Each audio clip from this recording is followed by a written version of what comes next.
Welcome to this tutorial on how to change your phone number in your Etrade account. If you need to update your contact information, it's important to ensure that you have access to your account and follow the necessary steps for a smooth transition. First, log into your Etrade account using your username and password. Once you are on your account dashboard, navigate to the Settings section. You will typically find this in the upper right corner under your account portfolio or profile icon. Click on it to access your account settings. In the Account Settings menu, look for the option labeled Contact Information or Personal Information. Here, you will find your current phone number listed.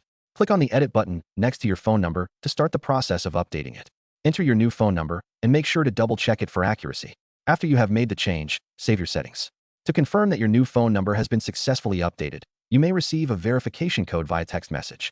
Enter the code in the designated field to finalize the process. If you do not receive a code, check to ensure that you have entered the correct phone number or reach out to Etrade's customer service for assistance. That's it. Your phone number should now be updated in your Etrade account. Thank you for watching.